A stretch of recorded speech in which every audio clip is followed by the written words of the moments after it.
Mic check. Mic. Mic check. Mic check. Mic check.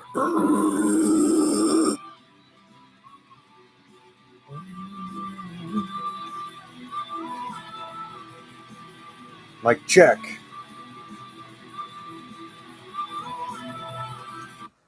All right. I'll pause that for now. Listening to some Eldamar. Welcome, welcome. It doesn't look like anyone's in yet, or maybe they are. Say hello in the chat if you are. Okay. Double check, double check. Okay, cool, cool, cool. Mic check, mic check, mic check. Okay. I think we're good. Welcome, everyone. Well, I should say welcome to people who will be joining. Monthly Q&A. So, as always, it is raining really hard out. It just started pouring out here. So, as always, I will first start with the community post questions and answer those. And then from there, I will shoot the breeze with whoever pops into the chat. So, we will get that going here. See the pinned comment. Slow mode is on to keep the bots away and to help me keep track of the chat. Other than that, let's get going with the community post questions first. So let's see. First questions from Big Jordy 556. Hey Jordy, thanks for the questions. He asks, "What is your favorite all-time piece of kit that's been taken to the field the most out of every other piece you've liked, and how you ended up coming across it?" I'm not sure if you mean like tools or worn kit. Or if it's just kit in general. Kit in general would be the field knives that I have. Extremely useful. Multi use. A good knife, especially a good field knife, that's a good length, is going to get you far out in the field. You can use it for all kinds of things. That tends to be one of the things that I use a lot out in the field. Pieces of gear, maybe. I don't know, the chest rig that I run for now, until I get a chest rig in my camo pattern, and then I'll run that. But I run M81 Woodland stuff for now. So probably some of that. Those would probably be the two things as far as kit go that are probably my favorites and that I use the most as far as like that kind of stuff. Let's see who's in here. Twin Arrows, welcome, welcome. Dead Prepper, what's up, dude? Light Fighters Anonymous, hello, hello. Thanks for tuning in, y'all. What's happening? It just started downpouring out here, so that just started. Just chilling, doing the monthly Q&A otherwise, so hanging out. And yeah, keeping busy with getting the camo biz up and running and all that stuff. I post once a day on like the socials for the camo brand and stuff. So check those out. Yeah, that kind of stuff. So, yep. Yeah. Need water in your yard. Yeah. Well, we were supposed to get some storms the other day too, and they just missed us. And then we had like a small microburst yesterday. It wasn't much. Free car wash today. So, or tonight. So here, it's been a few days since we've had rain. So, Twin Arrows, yeah, bad storms last night, and they're expecting more tonight. Yeah, you guys are getting slammed with those bands of storms that are rolling through right now. So stay dry. Yeah, we're getting there with the camo stuff. I'll talk about that more here in a little bit after I finish answering the community post questions. So that was Jordy's question. So that was a good one. Thank you. Next question from GW01, George Washington. Thanks as always. His question was, worst case of swamp bud or nuts, where and when? That would have been in Georgia, Fort Benning. They call it Fort Moore now. It's still going to be Fort Benning forever to those of us who were there when it was Benning. And I was a Benning baby, so I got stationed there after infantry school, after OSIT. My favorite FTX I've ever been on. Ooh, it's kind of a probably like NTC out at Fort Irwin, California, which is our desert warfare school and stuff, like pre-deployment prep. Like it was okay. It kind of sucked at the same time. Kind of type 2 fun. Man, I don't know. Some of the FTXs that we had on betting were awesome. Especially if you got to play Op 4. So that's always more fun when you get to play Op 4. And that also applies for the worst case of Swamp Butternuts, was also Georgia.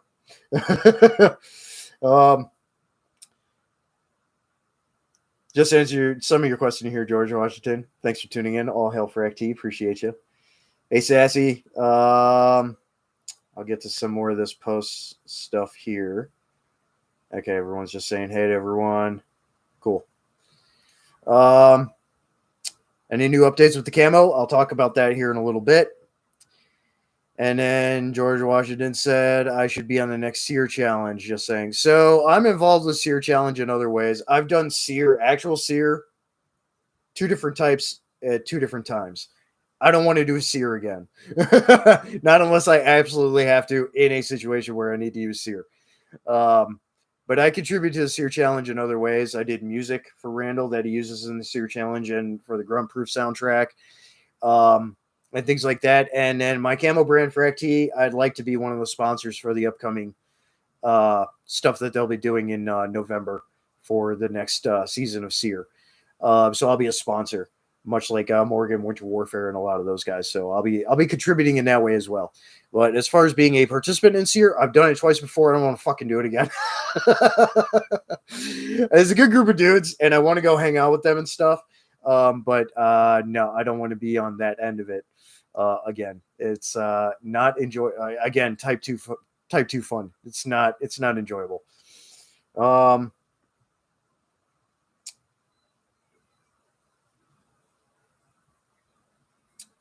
Twin, yeah, you'd be a good contestant for Grunt Proof SEER. The Sierras are no joke, so take care of your knees and stuff if you're going to be out there doing it. Mama Bear, hey. Yeah. I mean, I'll do Op 4, but otherwise, like, I've contributed music, and I'll probably end up being, I'm going to work it out to be a sponsor, another of the sponsors for the SEER Challenge as well. So I'll be contributing in big ways otherwise with Randall. And I talk to him fairly often. So, I mean, but yeah, so thanks for your questions, George Washington. Appreciate it. And last questions from ACR Protect. As always, he's got great questions. I don't know if he's in here or not. He's homesick right now.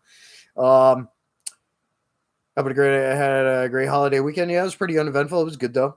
Let's see. So reading other questions, good ones already. Yeah, there's been some great questions. Favorite brand of footwear for out in the field? Ooh, I do love my Merrell Moab Gore-Tex hiking boots. But other than that, probably either Belleville or Thorogood for boots. Whether it's your leather boots and like your jungle style boot, or for suede boots. I prefer leather boots, at least for my area. Leather boots out in the field works better than suede boots. But the Belleville Kyber, the Tactical Research Belleville, same company. The Kyber boot is fantastic. I've had several pairs of them over the years. It's like walking on a cloud. The Thorogood boots are awesome. The Belleville Jungle Boot is fantastic. They're one of the few companies left that make a quality jungle boot. So yeah, would be those. And then Merrell, like I said. Sling bags, great or horrible? To preference. I don't really have an opinion one way or the other. I've made my own quote unquote sling bag, or like a bandolier bag. It holds 6 mags in it, but it's kind of a shoulder sling bag plus up for kit. I've made a DIY video. I've made one. So there's nothing wrong with them. If that's a preference for you, that's a preference for you. Would I rather have a pool or a hot tub? For my area, hot tub. because our winters are long and hot tubs are awesome when it's cold out. So hot tub. And he says, "Take care. Have a great week. Thanks, you too, man. Appreciate it. Hope you tune in here, or at least replay." Yeah. So those are all the community post questions. So great questions. Thanks, guys. Appreciate it. Just catching up on chats here. What is George get on Grand Prix Suit Challenge? Yeah, anyone in chance of it a Delta company yet in Texas? Brent has not got the first. I don't think he's got the first one hosted yet. Oh, band shirt of the day. Defeated Sanity.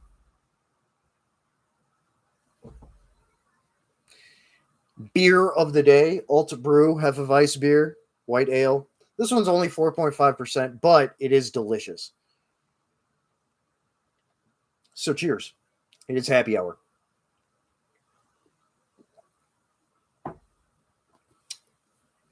If you don't know the band Defeated Sanity, you better go check them out. German technical jazz infused technical death metal. Fantastic.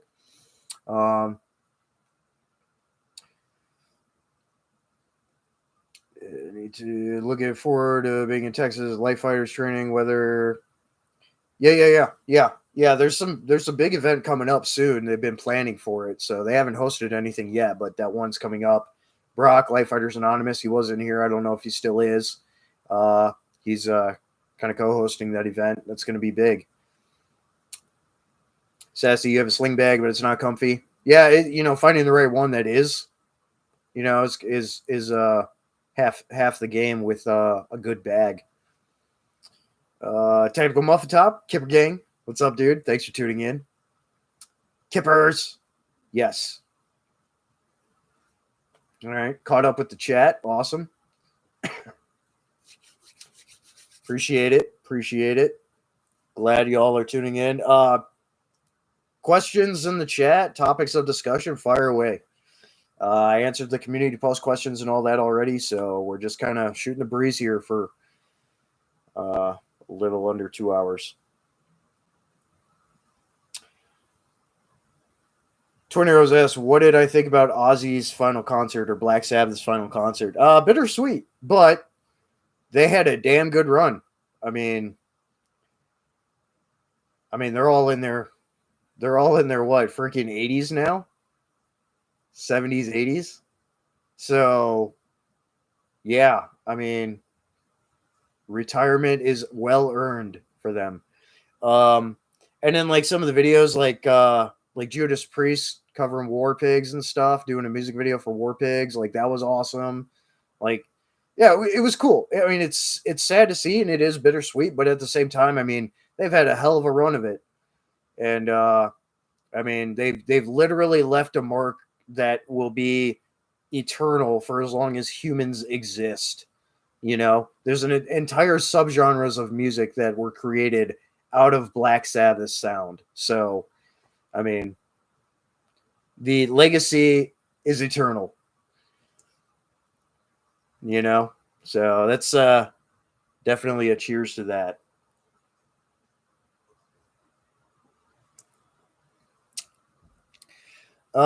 George Washington, anyone do a comparison between Climb Machining versus Red Right Hand yet? There are a couple of channels out there that have done some stuff, and then I follow both those companies on with my Camo Brand business Instagram page. I follow both those companies. I know Klein. I did a Winter Forge down at One Shepherd's Alpha Company with SNS Training Solutions and stuff with him a couple of years back. Really good dude. Both systems are awesome. But yeah, there's a couple of YouTube channels and videos out there that have tested them. And Red Right Hand also picks up all of those different support weapon uppers and stuff and does videos with them and stuff. So it's a pretty supportive group of companies there for each other, which is cool. Sassy. Yeah. Oh yeah. Yeah. They had great years. I mean, come on. Doom metal is an entire subgenre that came out of Black Sabbath sound, and then bands like Candlemass and stuff too. That's not going away. One of my bands is a doom metal band.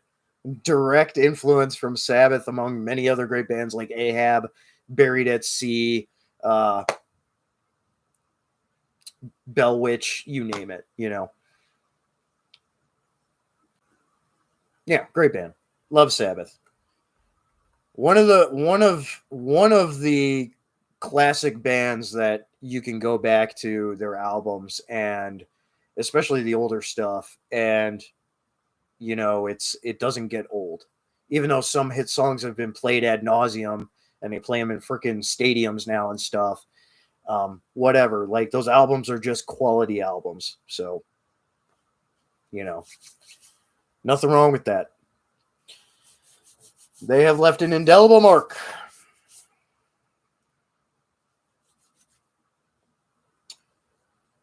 Hook,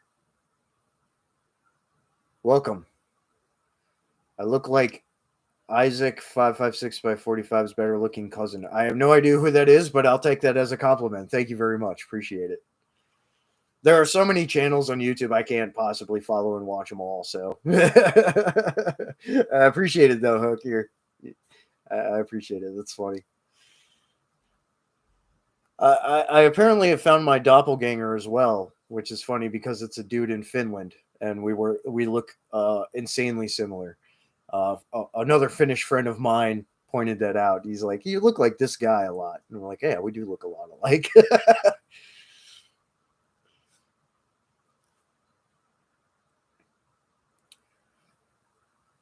Yep, I thought it was funny. Hell yeah. Keep firing away. Whatever y'all got. Questions, topics, anything. You know, just general whatever. Dad, ever been to Finland? Well, it's funny. It's funny, yeah, because my dad's whole side of the family is from Norway and Denmark and stuff. So I mean, yeah, we Scandi roots all through there. Yeah, they say we all have one, at least one. Yeah. George Washington fixing to do your own ARRPK build, and that's you're wanting to do with a Lewis machine and tool upper receiver. Nice, nice. Yeah, the nice local gun store to me has one of the MCR fight light uppers, the bell fed uppers in there. Man, it's sweet. That thing's light. That is a light platform for a bell fed. It is freaking dope. Freaking, you get your hands on one. Have fun with that. Twin, very first song I ever learned to play on guitar was Black Sabbath, Iron Man. I think that was a lot of our first songs. That was mine too. Very first song was definitely Iron Man. And yeah, it's again one of those just classic quintessential songs. Great starter song for people picking up an instrument. Yeah. And you know, War Pigs too. I love War Pigs. Um, you know, Paranoid. You know, a lot of stuff off that album, and I like their first album too. The earlier one with the picture of Ozzy with the autumn and the church and stuff behind him. Like, that's a great album too. Um, yeah. Twin, if you have a doppelganger, you feel bad for him because you're ugly. You're ugly as a mofo. So he's the good looking one then.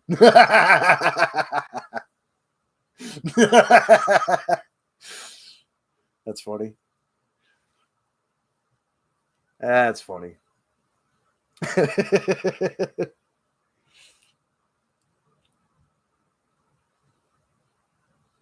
Mm. Oh, it's actually thundering. Okay. Mm. Hefeweißbier. Ja, das ist gut. Schmeckt gut.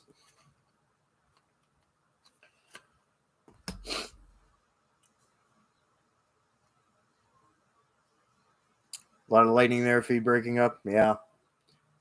Thankfully, I've got pretty good internet here. They just upgraded. I'm in an old neighborhood, but they upgraded everything fairly recently. So stays pretty stable unless they're doing maintenance.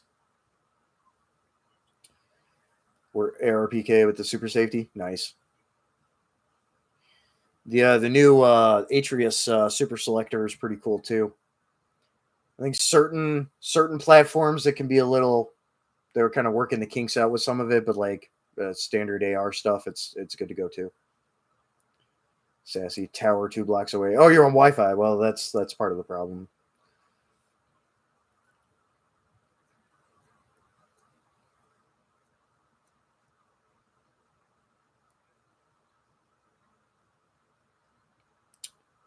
Twin Arrows is badass. Second song was Scorpions Rocky Like Hurricane. Also a classic.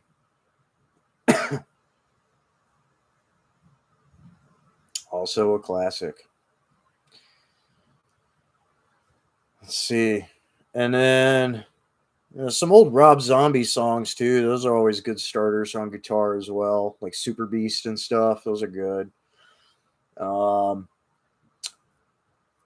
think one of the first songs that I started that was a little bit harder was Slayer, of course, like Season of the Abyss. Fantastic song. Amon Amarth for the stab wounds that are backs. That was another of the like first ones I really kind of got into. That I enjoyed, like a song that I was learning, you know. Um, yeah, all kinds of good stuff. Twin. That's like DeVito and Schwarzenegger and twins. You and your doppelganger. Accurate. That's funny. That's funny.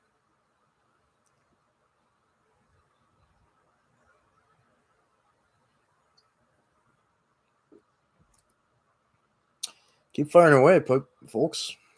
Anything you got. Ooh, booming good. Hopefully I don't lose power. That does happen occasionally, but like last time I lost power was because a squirrel fried itself on the transformer. We heard it too because it's not very far away. It was power went out. I knew exactly what. I think it's the second time that's happened in 2 years. Pretty funny.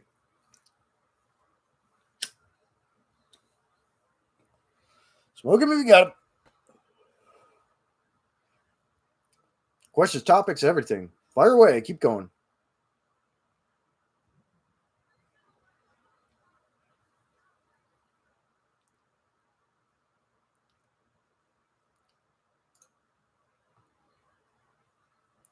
You can play Erica on the accordion.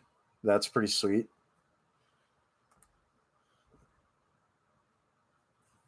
Classic folk tune. Yeah, camera's going nuts.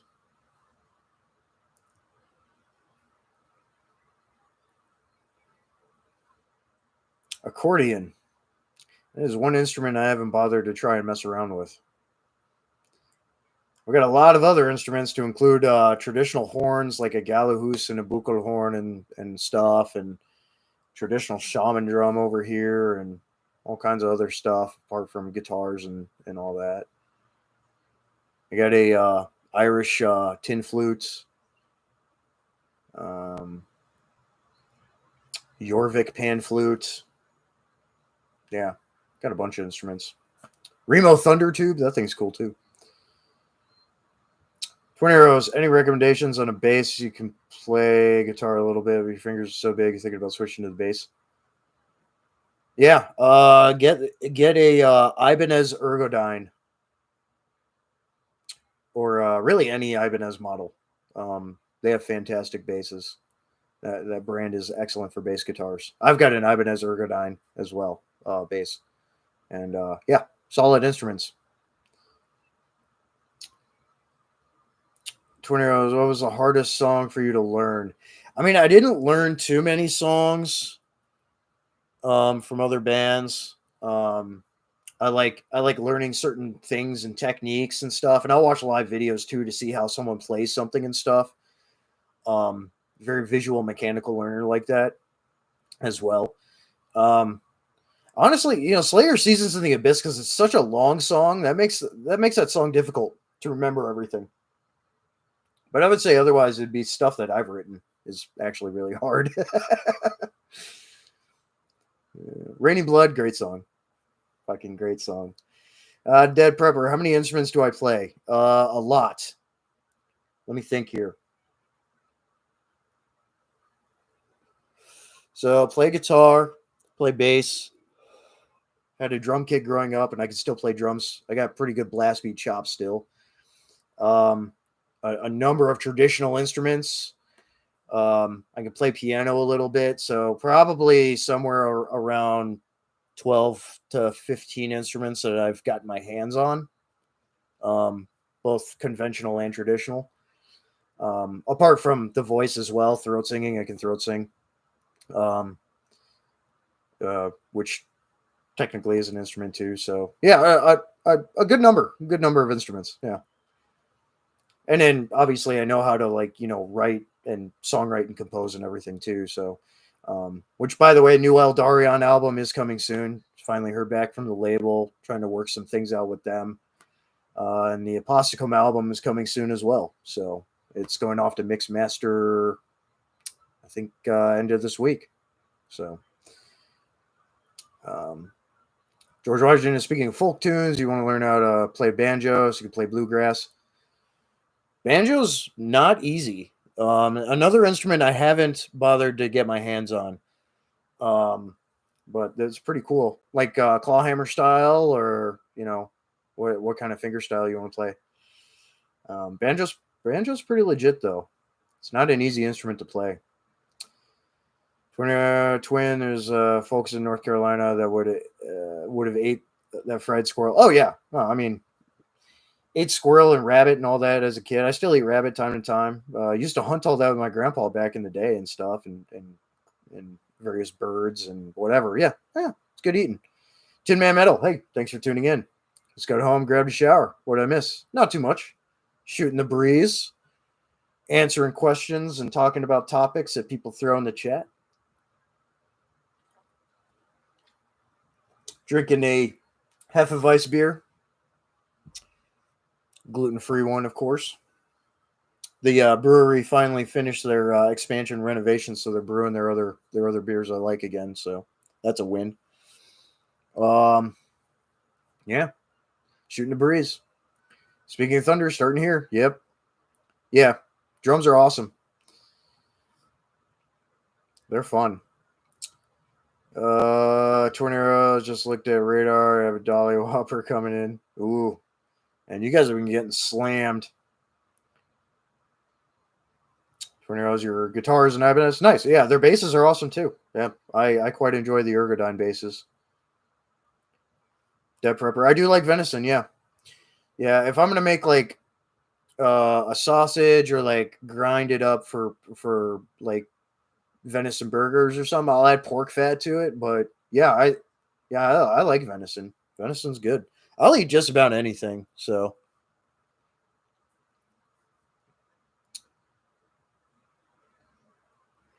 opinion on Calidia? Not sure what that is. Are you referring to a band or are you referring to something else? I'm not quite sure. Not quite sure what that is. Attaboy, Dead Prepper. Yeah. Yeah.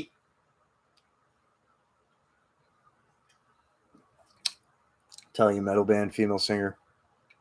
Yeah, I'm not. Honestly, there's only a few bands with a female fronted that I enjoy. Dark and Nocturne Slaughter Cult, fantastic band, black metal. Azakam, all female black metal band. I like Cerebral Bore, but Psalm, she doesn't do metal. She doesn't do vocals anymore. She doesn't do metal anymore. But Cerebral Bore, really good, like brutal / technical death metal. Psalm Plumers, she was a fantastic, harsh vocals. That's about it. I'm not on a big bandwagon with a lot of the other female fronted bands. Angela Gossow era Arch Enemy. I hate new Arch Enemy. Not a fan of it at all. Whatever their vocalist name is now, she's terrible. Yeah, yeah, not really. It takes a certain quality of skill and style for me to like female fronted vocals in a metal band. George Washington, anyone know where you can purchase individual parts for an M35A3 deuce and a half? Potential repairs. Gov Planet, the big online auction house for military surplus wholesale and stuff. Gov Planet. They're gonna have a bunch of parts for deuce and a halves. That's the main one that I can think of. What's the other one?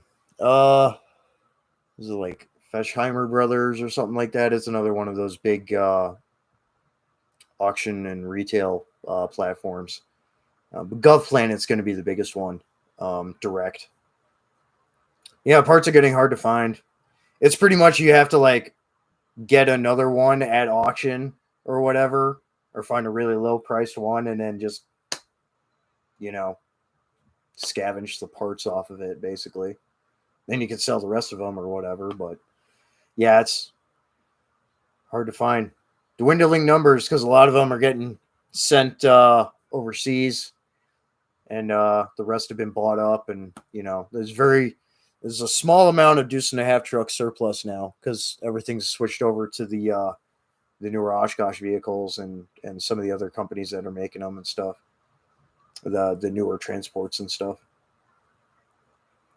Tin Man, following you on the female front bands. Lydia, clean vocals, and neat guitar sound. Yeah, you can send me a link. I'll check it out. I won't guarantee that I'll like it, but I appreciate the recommendation. Clean vocals, especially. It's only a certain kind of vocalist for female vocals for especially like extreme metal and stuff that I'm really gonna be on board with. George Washington, can you take me for a ride? Yeah, right. Marketplace D12s for sale. What, Facebook Marketplace? I always forget about Facebook Marketplace just because like it's so shady. I trust Craigslist more than Facebook Marketplace. We'll just put it that way.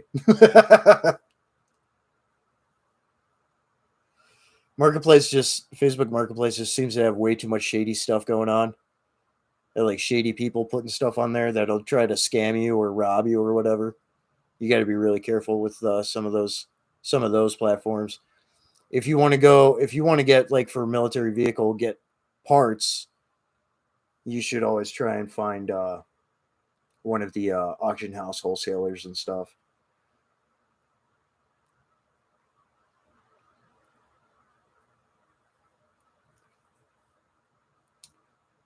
I'm honestly surprised that Facebook Marketplace even allows vehicles, but I mean that's cool, especially specialty vehicles like that. Like that's pretty cool. I know eBay Autos has some of that too, um, and you might be able to find parts on eBay too. But again, can be a roll of the dice sometimes. Typically, it's okay on there, but I know people that have run into scammers on there before. So you got to be really attentive to the descriptions and what the poster is and stuff. A lot of Chinese knockoff and scammer stuff on there nowadays. Same problem with Etsy. Etsy used to be awesome. Used to be a lot of small businesses and just bespoke stuff. And now there is a flood of drop shipping going on of really shitty like Wish stuff. And it has ruined the platform. Uh, Not a fan anymore, unfortunately. There's a couple of businesses on there that I still, follow and stuff and I'll order from sometimes, but a lot of the time is you're just better off going right to their actual website if they have one or whatever. And then like what happened to Josh Munder from Tearsman with the Etsy and stuff, and they screwed him over. Um, like stuff like that's happening too. It's bullshit. So between the drop shipping and the false reporting and stuff, like it's messed up. Demand 3 counties over, dude sold a tank demilled past spring. Dude, that's sick. What kind of tank? Was it like a M60 or like old World War II one? Or that prepper, are you into military surplus at all? If so, what gear do you typically look for? Ooh. I do like surplus, especially if it's in good condition and is, you know, held up well. Especially like for my FAL, getting surplus mags and stuff. Um, which that reminds me, I still need to get a bayonet for it. Web gear, PLCE. I love the PLCE infinitely more than Alice. I did not like Alice gear when I ran it in the early years of my time in the military. Um, little padding, little to no padding, and the Alice clips, if they weren't just jacked up and broken, you got to secure them with zip ties. But like they dig in, and they're just not comfortable.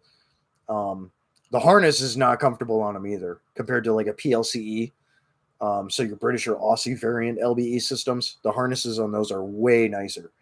So I like that kind of stuff. I don't run a lot of surplus gear as is right now. I run my ops chest rig and stuff, and then like packs. I've got a number of different packs, whether it's 511s or Condor or whatever. My Tasmanian Tiger Ruck, which infinitely better than a Alice pack in my opinion. It's like wearing a cloud with that thing. You could have it loaded 80 to 100 pounds of stuff, and it'll be way more comfortable than an Alice Ruck. Stuff like that. But as far as surplus gear, like that's some of the stuff I mentioned. That's the stuff I like, and we'll go out of my way to use or get. The new Crossfire DZ rig, it's a PLCE just with some updated pouches and configuration and stuff, but it's a PLCE harness and all that stuff. Like that's a solid rig too. Man, I won't use Etsy after you heard what happened to Josh. Yeah, it's fucked up, dude. Oh, an old Sherman? That's dope. Those are kind of a pain to maintain now, but that's awesome. Shermans are cool. George Washington, so can we all agree that Proper at least needs to produce BDU 2.0 top to go with the bottoms? Yes, they do. I don't know why they've been delayed on that, George, but Proper needs to get on it. And then they need to respond to my email about potential partnership to at least run maybe a batch of one or two of my camo patterns for clothing. They're one of the few companies that is US made that does open public market production and retail that's very compliant US domestic made. US and Puerto Rico, it's US territory, so it's very compliant. They're one of the few companies out there.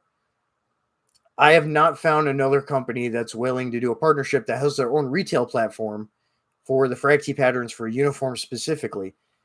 Most of the other companies out there that are all domestic production just do GS contract, or they want you to order a large amount of product. We're talking 500 plus uniforms in quota, which financially that's not feasible, nor do I have a retail platform because it's all IP licensing. I want to work with companies that have retail already.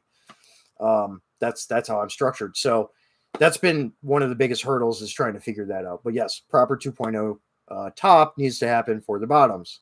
They're awesome. They need to do that. Yep, more rain coming. Yeah, Alice clips are lame. I hate them. Twin arrows. You got your generator off Facebook Marketplace. You're picking a backup generator next week. Nice. You just got to be careful with who you deal with. You can find some good deals, yeah, for sure. Roll of the dice, just like a lot of the platforms. But that's cool. Dead Purple, you jealous? You always wanted a Tasmanian Tiger pack. May for a review on that one. Oh yeah. I've done videos on the. That's the long range raid pack, the LERP pack Mark III. So it's the second largest one they make. You can get them. Optics Planet has the best prices on them right now. They retail Tasmanian Tiger stuff, so you go to Optics Planet, which is out of Illinois, and they've got them. So you can order one from them. They're fantastic packs. They really are. Tin Man Metal advice was starting to learn blast beats. Been drumming for 35 years and never learned. Um, I do the Marco Petruzella, the Lord Marco style. So it's a partial bounce with a little wrist movement, but it's also using the fingers. So I got a drumstick right here. So let's see if I can get a good angle. So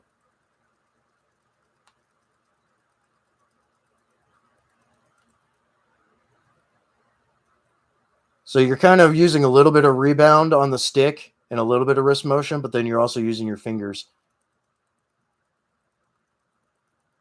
I got flash blast chops. My footwork is terrible because I don't have a kit that I can regularly practice on for footwork, but blasting, yeah, I can blast fast. That's the technique that I use. And I learned. Seemed to just make the most sense. Um, but like push pull's good too. And then whether you're doing singles or doubles or whatever, you could look at John Longstreth or Nils Fjellstrom Dominator. You could look at like some of their stuff. John Longstreth of Origin, one of the fastest drummers consistently. You can look at their techniques because a lot of guys they use a variation or a combination of different techniques and stuff. But yeah, I like the Marco technique. It just makes the most sense for me. And that's the one that I learned. So it's an awesome technique. So, George Washington. Speaking of new generation Alice gear, recently ordered a Becker. Yeah, hell yeah, bongo gear, Becker Patrol Pack. Yeah, bongo gear's awesome. We follow each other on Instagram as well. With the Malice frame, yeah, it is sweet. The bongo gear rucks are solid. Those are good rucks too. I do recommend those. The Becker Patrol. Twin Arrows. You have a pack for sale. Woodland Camo Molly 2 plastic frame. Yeah, I don't like the plastic frames. The Tasmanian Tiger has an internal frame. So you get that rigidity. And it's metal, aircraft grade aluminum. Also on the bottom, a sleeping bag as well as all the side pouches. I'm sure you're giving it for a good deal. Nice thing about the Molly 2. The cool thing about Alice, the LC2 frames, you can put a Molly 2 bag on an Alice LC2 frame. That's going to work better for you than those plastic Molly 2 frames. I don't like those. And they break. But yeah, no, that's cool. I mean, they're a pretty solid bag. Tim Meadow got it. Going down to practice after dinner. Hell yeah, dude. Awesome. Yeah, it's fairly easy technique, but like whatever you feel comfortable with like practice with your rolls, like doing your rolls and like whatever style of roll that you're doing. And then you just kind of start shifting to just doing it one-handed and then like whatever adapted technique you want to blend into it, that's the best way to kind of start. You doing your rolls and then you take one hand off or you on the one and whatever. Yep, Riccardo Merlini is a fast as hell drummer too. His footwork isn't nearly as good as his hands, but his hands are fast. He's got some fast hands, that's for sure. Dead Prepper, everything is better in metal. You're goddamn right. Absolutely right. Metal is life. Tornadoes, when you deal with anybody on Facebook Marketplace, you're always armed. Good. Yeah, you should be. And you should meet like in a kind of public place or even meet in a police department parking lot, especially for high ticket items. Yeah. To be smart about it, There's not a genre of music called heavy plastic. That is accurate. Very true. Rolls and splitting in between drum cymbals. Yep, exactly.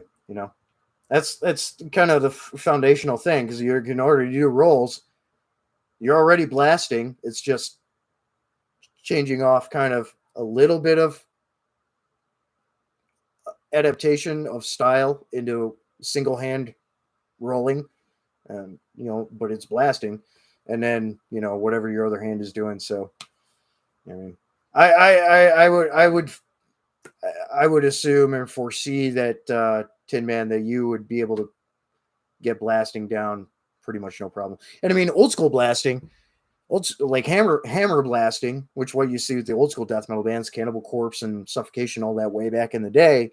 You know, it's coordinated together. And then you can start doing the offbeats. Because going from together hammer and then offbeats, whether it's the punk or black metal style or whatever, and then kind of going from there. And then you can double it up on the hand for the blast and stuff. And it's just, it's crazy how quick that can progress. So, yeah, it's pretty sick.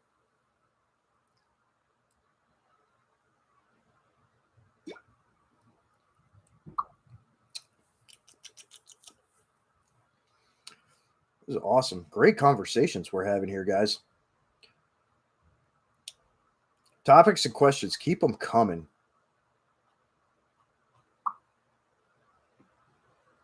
It's fantastic. So it's actually so those drumsticks I had. So these are one of the sets of sticks that our drummer Zeb used on the Aposticum album that we're sending off to Mix Master here. They're still in pretty good condition, but yeah. So all the members got a set of the sticks, so it's pretty cool. But yeah, just hammer, off blast, ultra blast.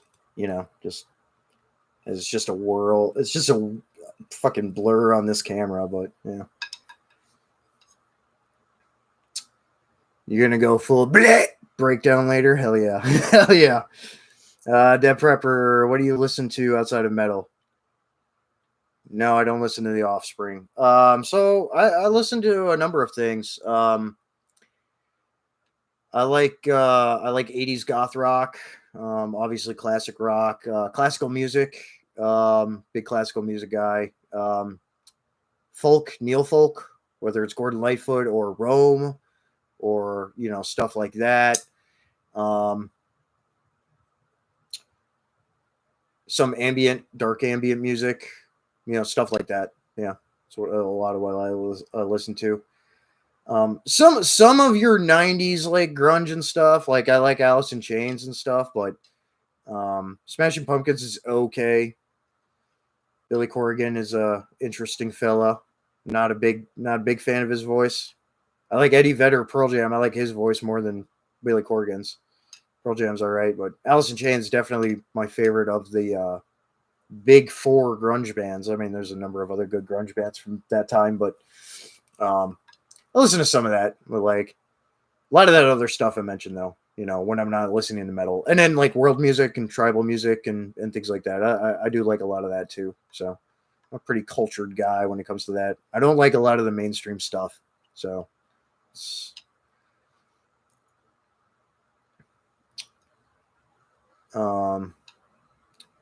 Twin, your main ruck is Large Alice. Okay.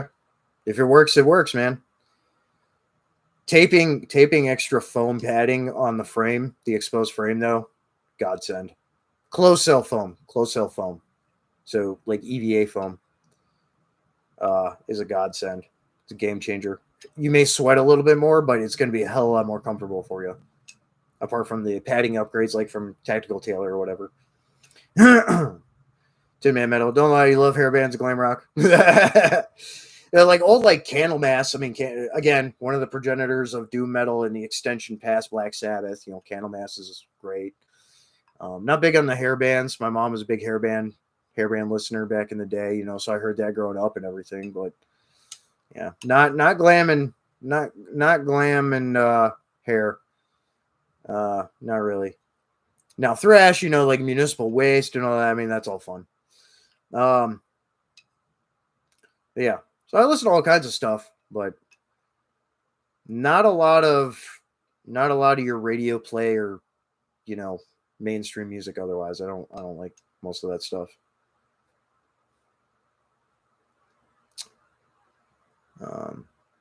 Torneros, you got the packet at a good deal. It came with a bunch of technical tailor pouches. Nice.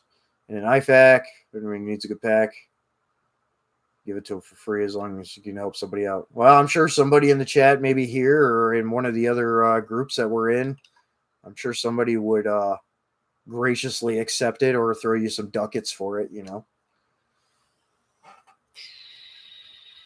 Blast. Economy of movement. Back straight.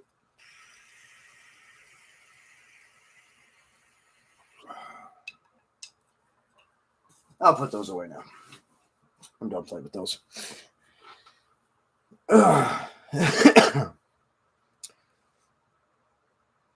Yeah. There's a really good band. It's the 80s goth rock revival scene. There's a band called Fearing. They're on Profound Lore Records. I quite like them. Rome. He's the one that did the Passage of Rhodesia album and the Heliodoro album. He's got a new album coming out soon. Yeah, there's all kinds of good music out there. So look outside the mainstream, get off the radio, and go to your freaking record store or go on Bandcamp or Spotify, whatever you use, and kind of go down some rabbit holes. You'll find some really good stuff. Dev Prepper, camo update. Thank you. Appreciate that. Take a swig here.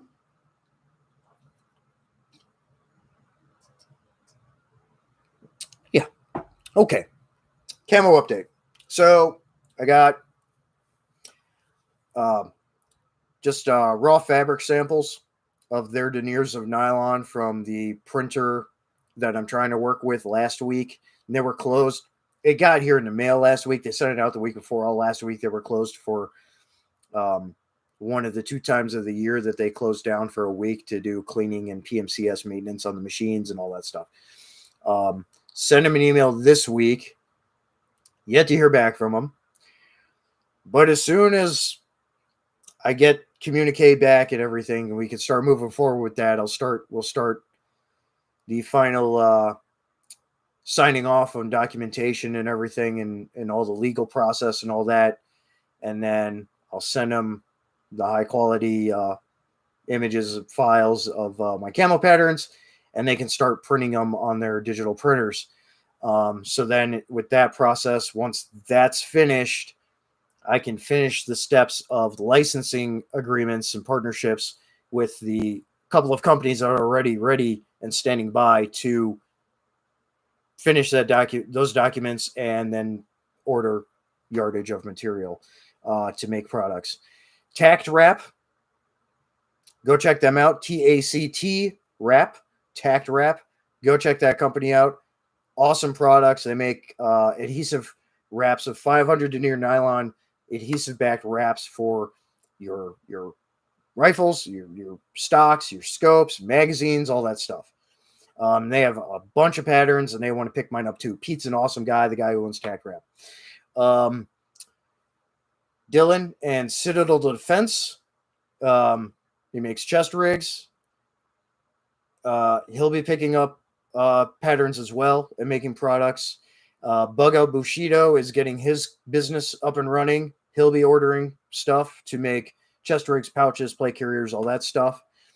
Fatty Westside wants to pick up yardage as well. He's got to get his business stuff finalized and structured and all that finished up. And then I'm talking to Lance, who owns a company called Weekend Gunner. He makes like lightweight sun hoodies for like shooting competition, fishing, all that. They use camo patterns. We're talking about licensing. He's got his own printer and all that for that. We're talking about we're trying to work things out there. And then I think there's like one other company right now that's willing to come on board, that wants to come on board and stuff too. So there's a couple of companies already and some dudes that are just getting businesses started, and Tin Man Metal when he gets his business started as well. So that'll be another one, getting that stuff figured out. He'll be picking up the patterns as well on yardage. So that's kind of where I'm at. So I'm just waiting on the printer, on the textile printer, to get back to me. Waiting to hear back from them.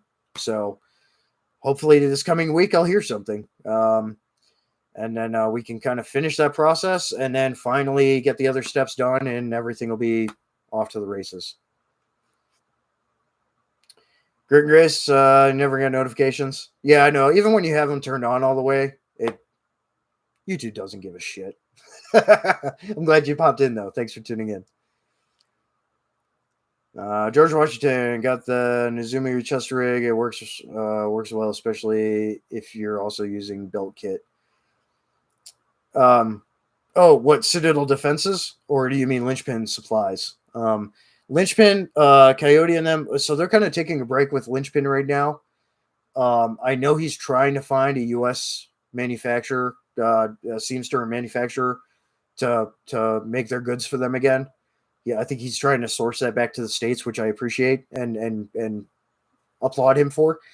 I think once he gets it started back up, yeah, we'll probably work together as well because he's a homie. So Coyote's good people. And I like Linchpin. So he'll probably be another one that'll come on board at some point as well. So there's a number of companies, ready to go. So businesses, and I want to support all U.S. made, all small businesses, U.S. made. Everything that I'm doing is going to be U.S. made and sourced, and everything beginning start to end. So U.S. based printing company. To what extent materials are available and are made in the U.S., that's what they're using. The companies that are getting the yardage, U.S. companies, they make everything in-house, or have a U.S.-based seamster or whatever. I'm a U.S.-based company. Everything. We're doing everything we can to support small business and the U.S. economy from what we do.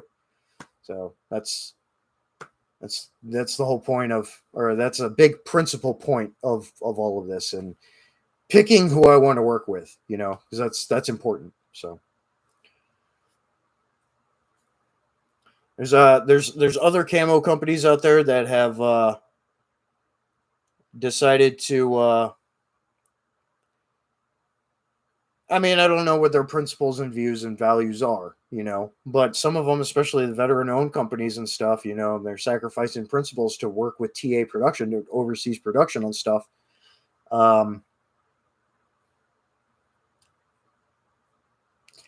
Playing the game is one thing, but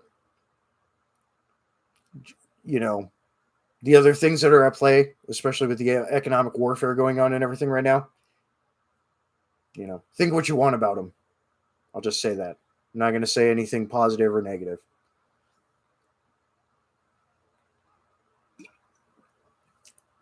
But I think that's going to be a big winning point as well, on top of everything with my camo brand as well, is, hey, guess what? All the companies that are making and retailing equipment are all American made, based in the USA. I think that's a huge value and principle to maintain and uphold.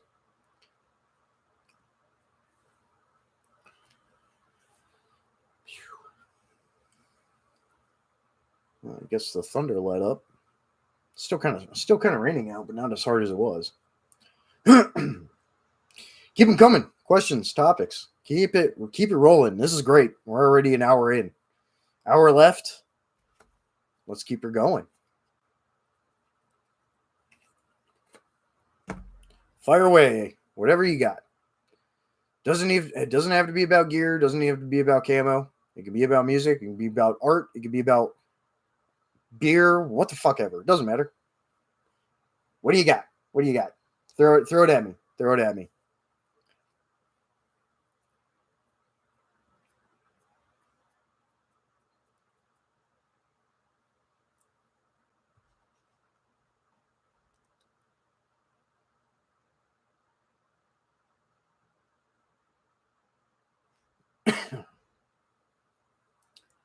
Nothing? Bueller? I know someone's got something. I don't think the chat took a dump on us here. I'm still live.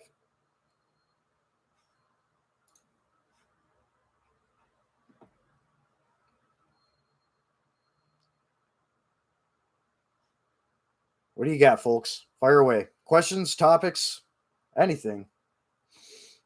Can be about anything. Dead Purple, am I a gamer? No. I have not touched a video game in 9 years. Going on 10. Yeah. Not anymore. Used to be into a number of different games. I really like Stronghold and Age of Empires and stuff, Command and Conquer, StarCraft, 40K Dawn of War. I like those RTSs. World of Tanks, World of Warships, World of Warplanes, old school Diablo and Diablo 2. Like that was, old school Battlefield, Vietnam, games like that. Like those were that was where it was at. Star Wars Battlefront, stuff like that. I played, I think, the Star Wars MMO when it first came out for a short time, and that was okay. Yeah, stuff like that. But yeah, I haven't touched a video game in a very long time now. So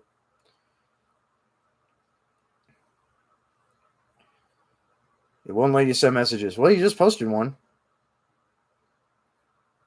Weird. But yeah, you used to game. Not anymore. I just lost enjoyment. I mean, I still love hobby gaming and stuff. Warhammer and all that, and Magic the Gathering and all that. Like that's all awesome. Don't really have time for it, but it's cool. Big Warhammer fan. So.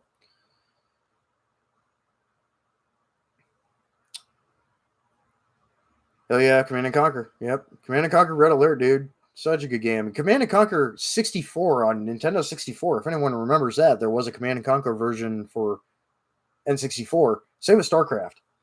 And I believe they were on PlayStation. Well, yeah, they were definitely on PlayStation 2 back in the day, too. Yeah. Yeah, actually gave the attack dog his MP5s. That's great. Some of those old codes are like same Age of Empires, cheesesteak Jimmy's. Like there's stuff like that, dude. That was great. Those games were great back in the day. They don't make them like they used to like that. I think the only game that I've seen in recent years that looked half interesting is the Elden Ring game. Besides the Warhammer games, Space Marine 2 and all that. Elden Ring, because that reminded me. I didn't play much of Dark Souls back in the day. A little bit, more so like just saw a lot of it. But Elden Ring looked pretty freaking badass. But again, I don't game anymore, so I'm not willing to try it even. So I don't have time for it anyway. We're doing all the music projects because I'm in like 10 active projects. Doing art stuff, focusing on the camo brand, job stuff. All of that. Getting out, being social, getting outside, freaking doing Intel stuff, like everything. Like, I just don't have time for it. Big audiophile, obviously. You see all the CDs here. I have lots of music. So I listen to a lot of music, listen to the occasional podcast and stuff. And yeah, I just don't have time for it otherwise, really. I enjoy doing a lot of artistic stuff and being busy with my mind and my hands and everything. And, I just lost a lot of interest with video games. It just wasn't appealing to me anymore.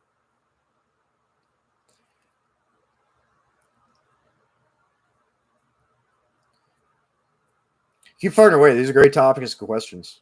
These are great. Keep them coming.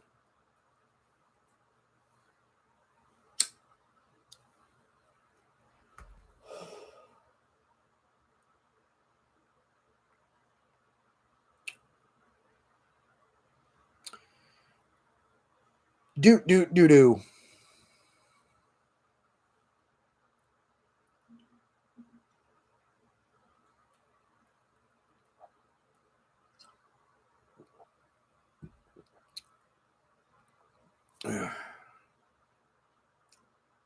Yeah, old school Command and Conquer was great.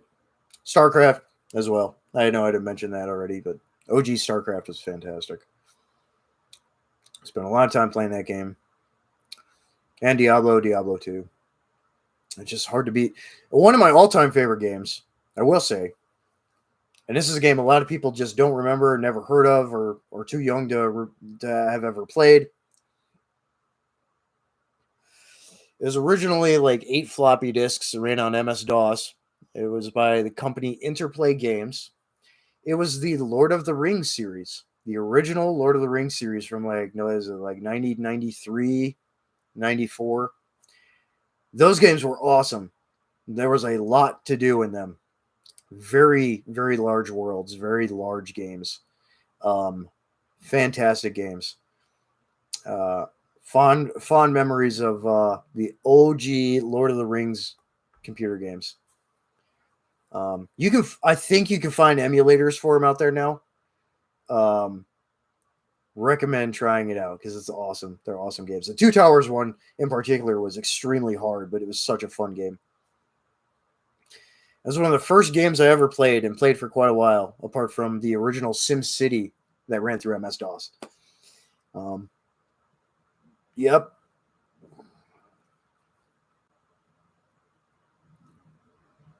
Pretty cool history with those games. And then, of course, like old school original Nintendo. Yeah, it's good stuff.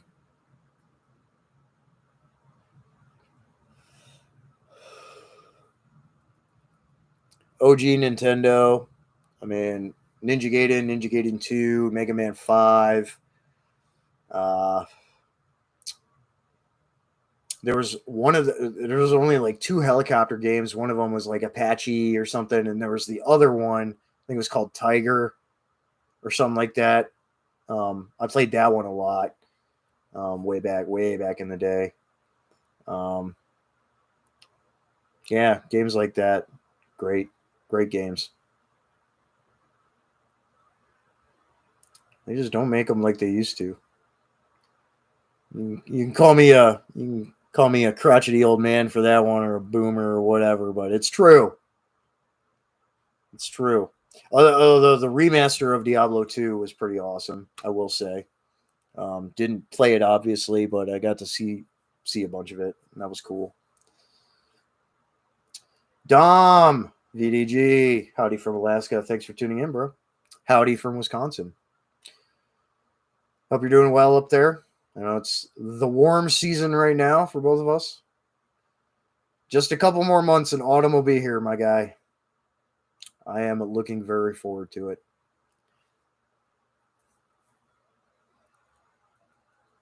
Appreciate you tuning in. Any questions you got, topics of discussion, whatever, and that goes for everyone else as well. Keep them coming. Yeah, looking forward to it too. Yeah, absolutely. It's going to be great. I need to get out and do some more promo photos with the poncho mock-ups that I do have in the 2 camo patterns. The one I kind of have to wait till autumn because it is an autumn pattern, and coloring's a little bit weird on that one just from the printer that I did order that test silk poly poncho material from. But the other one's been doing great, especially with how lush and green it is right now. I need to go do some more promo photos.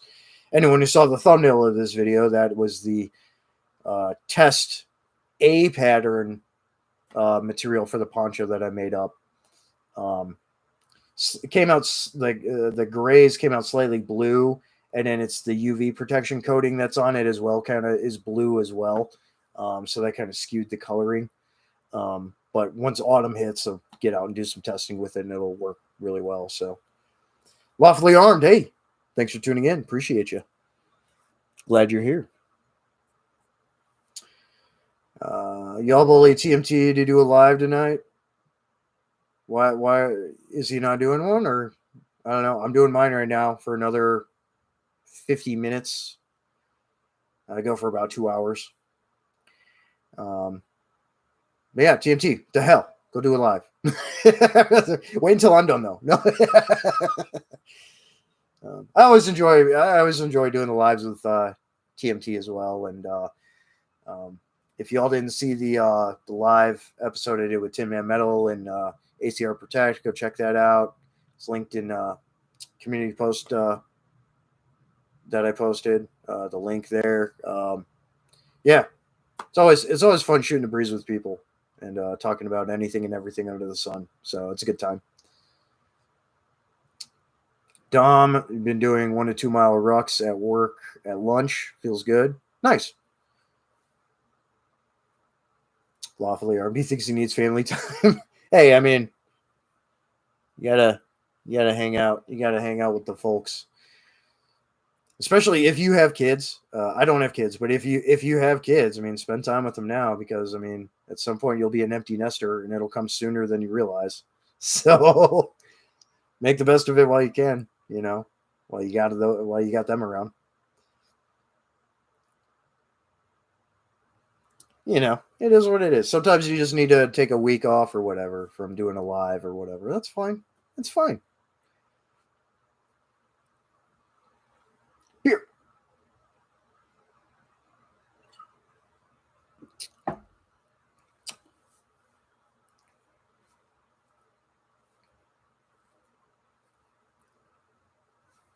Get students involved. Students, are you a teacher, Dom?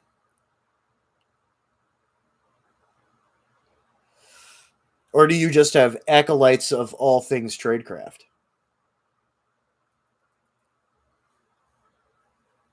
Hmm? Hmm?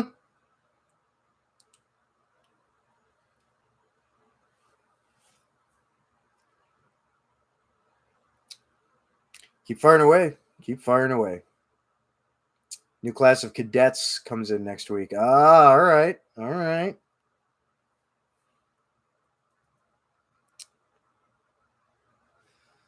The law. Do you know the credo? The law?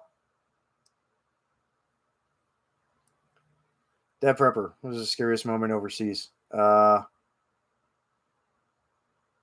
know, um, a lot of it was a pucker factor just because of the IED threats, especially during that period of GWAT, and then even in contracting, it was like that too. Um, I mean, you get that semblance of getting used to it, and you know what I'm talking about, but it's still there's still never unease there, you know. Um, and especially after being hit by an IED, it's you know, it's that was always one of the constants that was you know not enjoyable.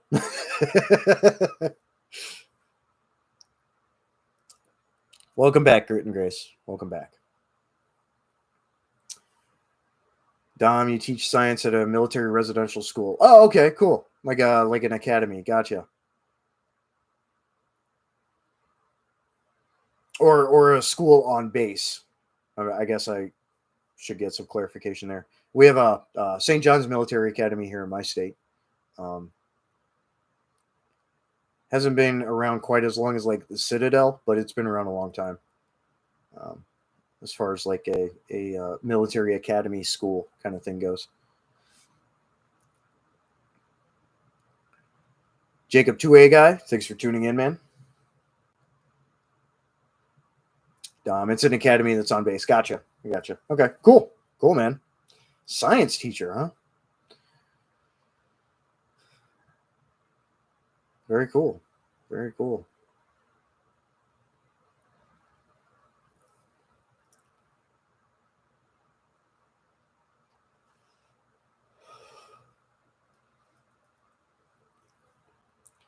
Get to or you only keep kids 22 weeks. Oh, okay. So about as long as OSIT is now. Infantry OSIT. It's like Major Payne meets Bill Nye. Yeah. That's great.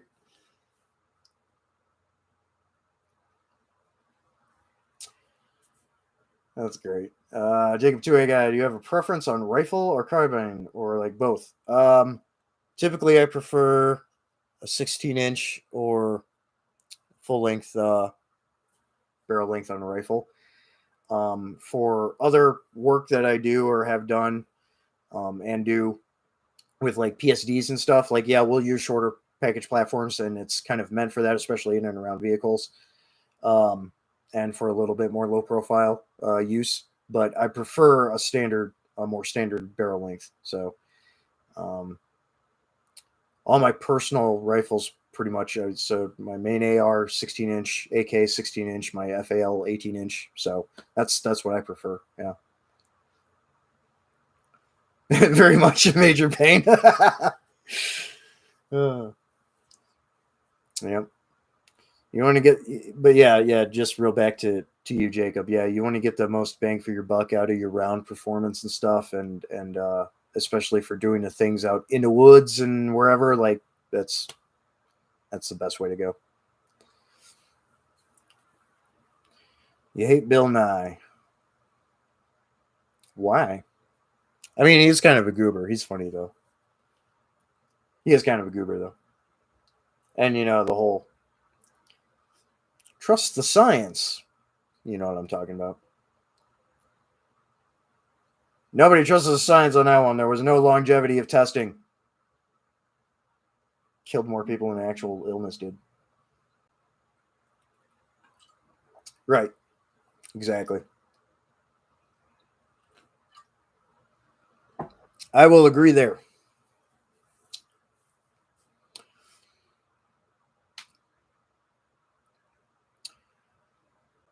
To quote both a meme but a factual thing, a reporter once interviewed Polish mercenary in the Congo, Ganowicz, what it felt like to take a man's life, and he said he wouldn't know. He was only killed communists. Based.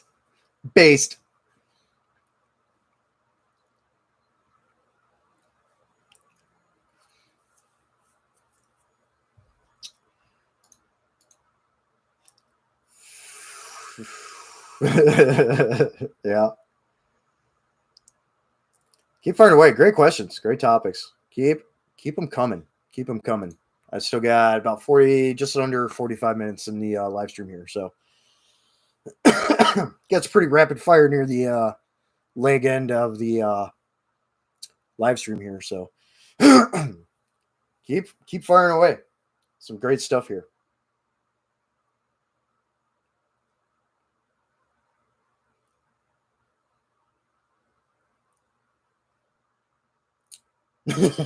Jacob, right? Yeah. Great and Grace, Miss Camo pattern update. Yeah, you can rewatch. Just real quick, I got some raw fabric for denier nylon fabric samples in from the printer. So I'm just waiting to hear back from them because I let them know I got them and that it's great.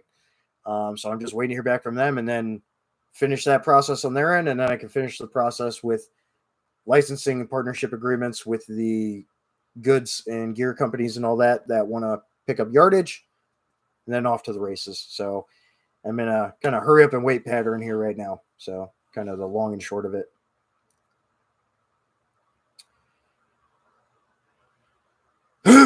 Dom, did we talk about the dumb lefty ambush? Not really.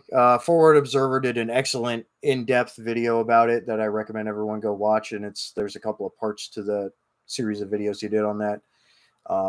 Bunch of idiots, and those left-wing political extremists don't like the smoke. They don't want the smoke, so you're going to see them cooling off for a good long while after that. In regards to them trying to attempt anything that extreme again. Pretty ridiculous. They brought 2 California compliant rifles for 10 or 11 people, and like a third of all the parts on them were 3D printed, like awful quality 3D printed stuff, like absolute garbage. They weren't going to hit the broadside of a barn. They're lucky they even got a shot on the one cop that got hit, and he was fine. Bunch of idiots. They get what they deserve. They're all getting federal charges, 10+ years in prison. So reap what you sow. Lawfully Armed, thoughts on YouTube's new creator pay regarding use of AI. So we were talking about that a little bit in one of our private groups with a bunch of the kind of people in our circles of uh, preparedness, gun tuber, resident professional, YouTubers and stuff. We were talking about that a bit.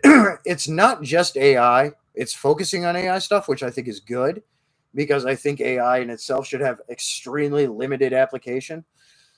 Visual art, to a degree, is okay. You should do a lot of heavy editing to it, obviously. If you can use it as an asset, okay, fine. When it comes to anything else, voiceover, making music, and a number of other things like that, no go. So I think that's a good thing. But there's other things that are involved with that creator pay stuff. Is some of the context of it was worded in such a way where they may not allow people to clip other people's videos to use in context in their videos now and for shorts and stuff to a certain extent. As well as doing your own voiceover narratives to a certain degree and stuff. That's how some of it was worded. So it's not just AI topical. So little bit of gray area there. So I think they need to define some of that a little bit because I know there's a lot of commentary channels and stuff out there and a lot of reaction channels and things like that. So I think it's going to, in the short term, it's going to affect them until they make some more clear definition on certain parts of what they put out. So I think that's going to be a problem. That prepper, being that you're an FN guy, do you have any experience with the P90? I've shot it before. It jammed like 4 times on me. So, eh.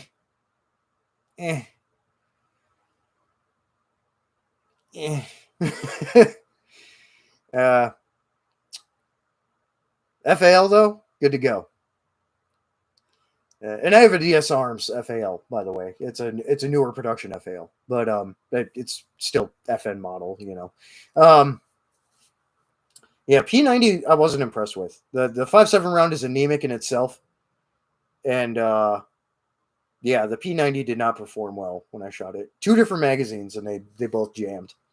I had multiple jams, and Chris Vector as well. Not impressed with the Chris Vector. Although that new basically super safety for it creates an insanely high rate of fire. There's some videos out there on that. Check that out. But the Chris Vector, I shot the 9mm version and the 45 versions. Well, I've shot the 10mm version too, but the 9mm and the 45 versions of the Chris Vector also both jammed. With the Chris magazines, the Glock mags tended to run better. There's still a couple of jams in that platform too, so not impressed with that one either. Jacob 2A guy, love the Auto P90s and the old video games. Video games are one thing. In real life, not a terribly impressive platform, honestly. Shot all kinds of cool guns, but yeah. I mean, video games, yeah, P90 goes hard, but I haven't touched a video game in 9 years, so wouldn't know how they are nowadays. But actual P90s tend to have feed issues. Roto Snatch, hey dude, thanks for tuning in. 6.5 Grendel, absolute favorite. 6.5 Grendel's a good cartridge. It's just a neck down 7.62x39, but you're getting a little more zip out of that round. I still love 7.62x39. It is a great round. Not quite the accurate effective reach of a 5.56, but you can still reach out. I mean, Afghanistan, mountainside to mountainside, several hundred meters, dudes were taking shots and whatnot. So, I mean, there's efficacy in that. I mean, 6.5 Grendel is kind of the same way. I like 6.5 Grendel more than the Russian 5.45. I do like 6.5 Grendel more than that, but since 6.5 Grendel is still kind of a niche round, I still prefer 7.62x39 over that as far as Russian-based spec round types go. The finest thing to come out of communism. Yeah, the weapons, yeah. And the models. I mean, come on.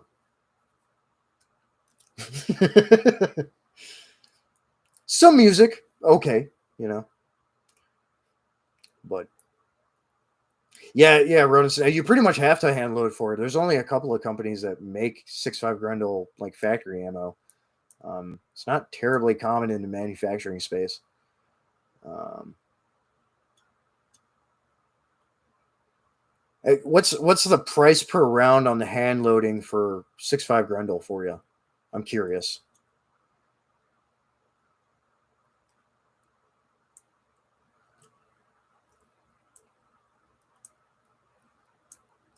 Jacob 2A guy, I heard that too. It's hard to get the gas tune to match with the weird mag ammo feed process. The timing, it sounds like a jammer. Yeah, it is. It is. Um, and again, the 5.7 round in itself is just it's anemic. It's a zipping round. I mean, it's fast moving, but it's underpowered, and it's really. I mean, if you want to use that cartridge, not saying the P90 platform, but the 5.7 cartridge. I mean, it's okay for home defense use and things like that. I see its purpose in the SMG configuration for like police application and stuff to a degree. Um, maybe some PSD stuff, but even then, like it's just it's not a great round. And the platform jams. It's not great. I'm sure some people out there will probably read at that, but you know what? That's just my take on it and my experience with it. So it's not great.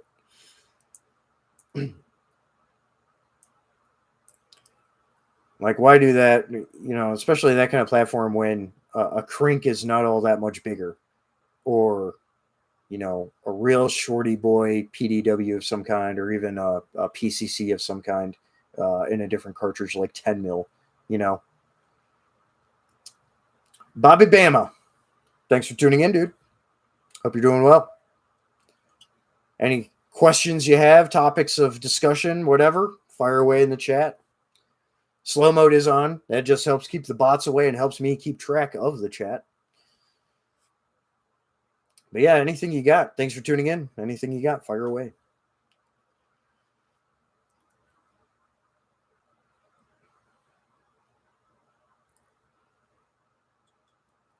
Yeah, for like PSD work, so protective security detail, for those that don't know what that acronym means, Crink was probably my favorite.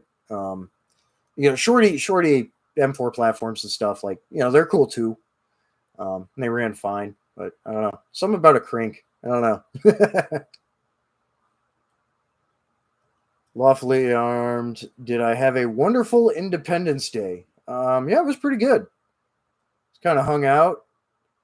We watched the movie American Made with Tom Cruise about all the crazy shit the CIA and all those pilots were doing back in the 80s and stuff.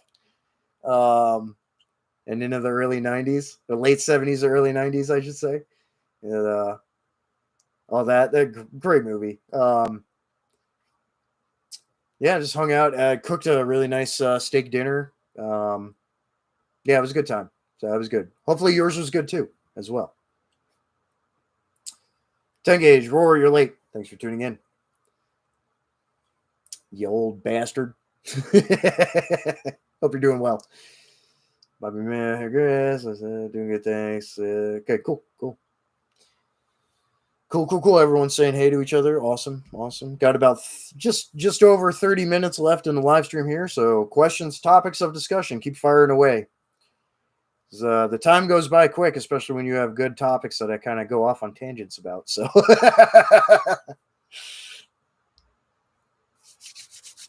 makes it go quick.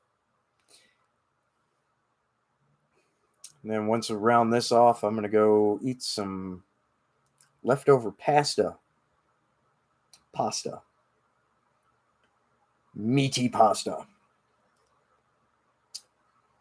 Dom, what is my favorite unusual animal to eat? Ooh. Man, that's tough. I like elk a lot, which is fairly unusual for a lot of people. Unagi sushi, eel sushi, fantastic.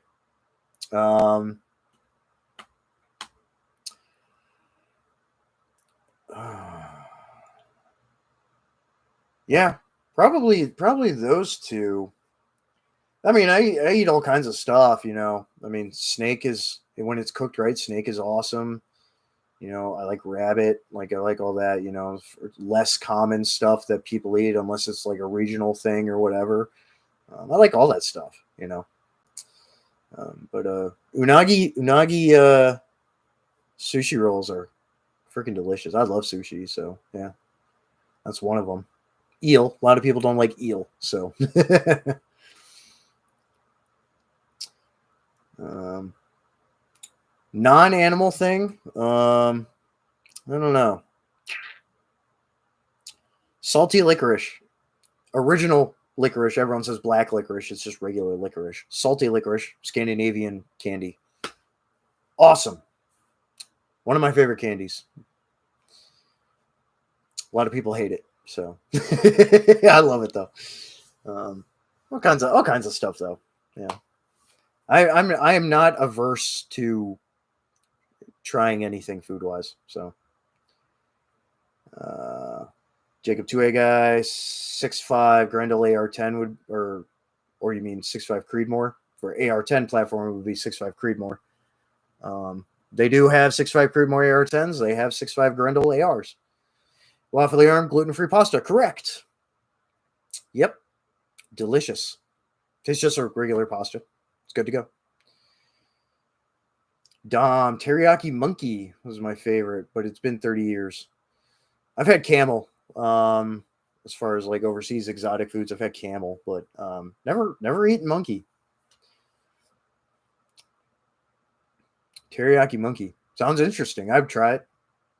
I would try like peri peri baboon too. You know, popular in like South Africa. Rodent Snatch. On your new music, did you find yourself listening to a band a lot or drawing inspiration ideas from? Well, it depends which band. So for new music, so with the new Aposticum album that will be going to mix master soon, and then will be coming out. A lot of obvious and blatant Belphegor influence, Vader influence, Morbid Angel, good era of Behemoth, so like Zoskia Cultus, Demigod, Apostasy, Evangelion, that era. A lot of those influences in there, and you'll hear that along with our kind of signature take on things. With a couple other little things, you know, dashed on top. With Eldarion, obviously, you know, I love Caladan Brood's one album that they did, you know, and then just disappeared. Hopefully, they're gonna make a new album soon. Ken Bard, Eldamar, Summoning, you know, bands like that for Eldarion. Like, yeah, I listen to that stuff, but I don't let it totally, you know, totally narrate the influence of when writing and tracking music and stuff. But obviously, those nods and that respect and that loving homage are there, you know, in various elements, you know, like stuff like that. So it's a good question. So there's all kinds of good music out there to take from, you know. The prepper bearded clam is delicious. Conch or conch, whatever. You ever go down to the Keys, fried conch, delicious. Highly recommend. Slam some clamage, absolutely. Clams and oysters, man, delicious. Lawfully armed Glock. Come on, man. Glock. Always Glock. Dead Prepper, what does camel taste like? So, I don't know if you've ever had horse before. So it's kind of a mix between like bison and horse, but greasier, like really greasy. It has very interesting uh, muscle structure to it with camel, but it's very fatty and greasy. Um, Pretty good. Not gonna lie, pretty good. Jacob 2A guy A15 platform. Yeah. That Prepper only know what camel toe tastes like. Ayo.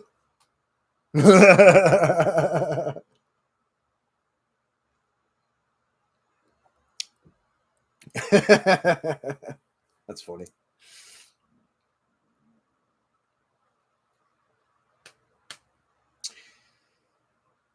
So lawfully armed, I will say, old SIG rifles. So Swiss SIG. Your 551, 552, 553, 556, and it's a variance, R and whatever. Fantastic rifles. Not a fan of SIG pistols whatsoever. Or US SIG rifles and stuff. Not a fan of them. Glock gang. When it comes to pistols, Glock gang. Or M&P.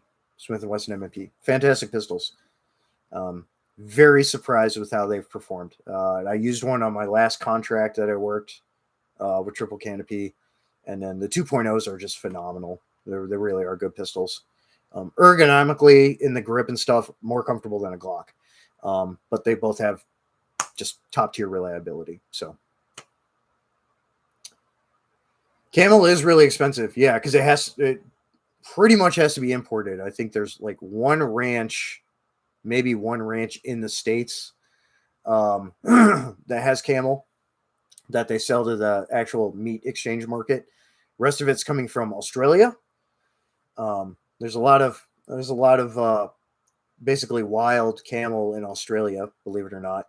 I know a dude that works contract down in Australia to does contract conservation work and does camel culling in Australia. So some camel meat comes from Australia, imported to the U.S., and then some from the Middle East. But yeah, it is expensive to get here. Lawfully armed. So in other words, Swiss AKs and 5.56. Yeah, dude. Yeah. Old Swiss SIG rifles are phenomenal. They're really nice. They're really nice. Buddy got a SIG the 5.56R, the 7.62x39. So it takes AK mags, but it's a SIG 5.56 rifle. That thing is awesome. Really enjoy shooting that thing.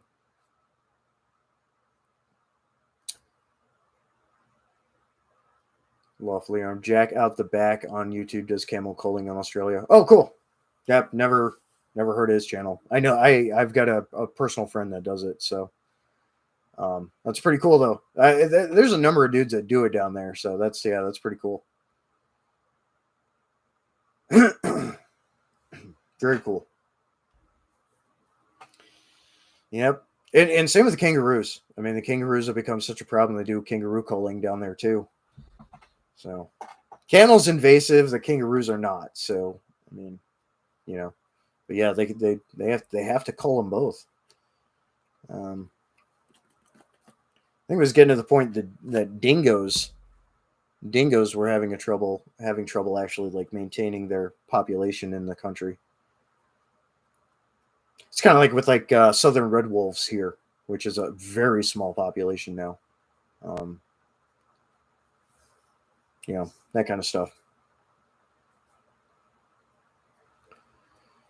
Dead prepper how are camels invasive? Well, they were imported into Australia, and then they just got out of hand because there's not a lot of not really any natural predators to them in Australia, and they just destroy the ecology. I mean, because they eat so much, they graze so much, and they were pushing other species out of certain areas and stuff. So, and that's a process that happens over decades, But yeah, they just don't really have any predatory offset, and yeah, they're just not, or they just don't originate in Australia. So yeah, they have to cull them. Next grind. Hey, dude, thanks for tuning in. Catching the last 20 minutes or so. What's good, brother? Been at trade school, graduating tomorrow. Dude, congratulations, man. That's awesome. What trade you doing? That's awesome, dude. I'm happy for you. Excellent. We need more tradespeople. That's awesome. I'm good. Line worker. Oh, awesome. I think Tin Man Metal that was in here earlier knows a little thing or two about that. That's awesome, dude. That's good money too. Sick, dude. That's awesome.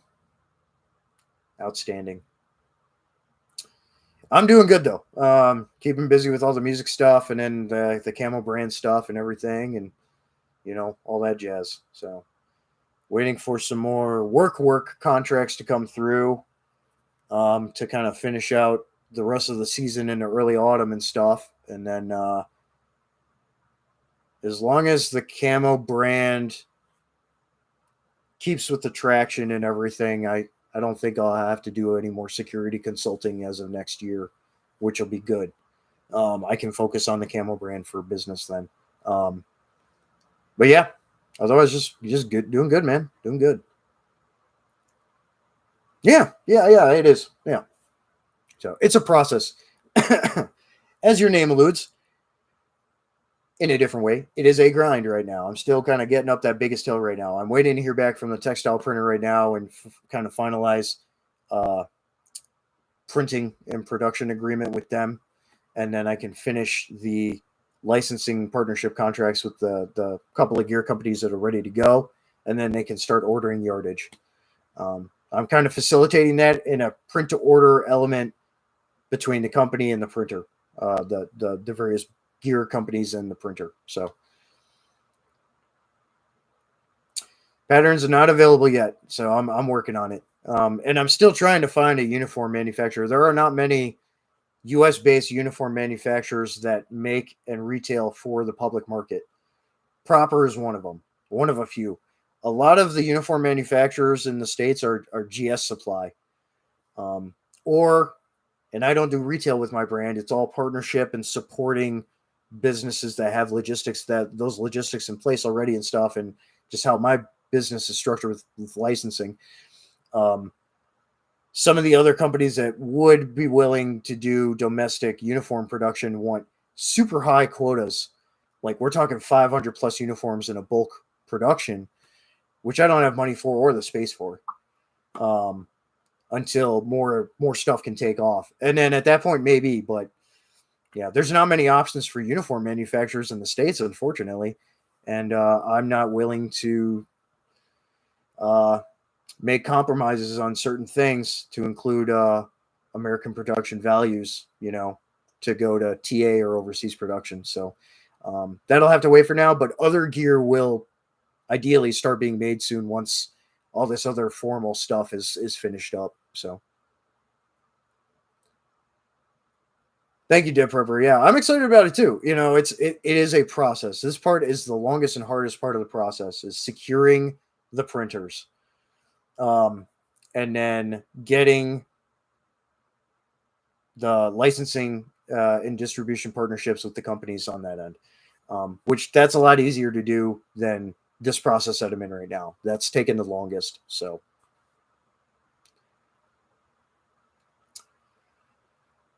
yeah, I'm excited. Yeah, absolutely an extra grind. Yeah, that's one thing. And my post yesterday on the business Instagram page, I made a video just talking about that. Like, I am trying to do everything completely domestic. I will not compromise. You could be setting yourself up to be compromising your intellectual property with your camo patterns and your brand name by going overseas, because they rip that shit off all the time. Also, just lower quality. I don't want that. And I want to support small businesses and veteran-owned businesses and domestic production and all that, start to finish, here in the United States. I mean, that's a priority, and we need to be able to strengthen that as a country, all across the board, with self-sufficiency and stability in our infrastructure, across the board. So, I mean, gotta do it. Will that hurt me in some opportunities? Probably, but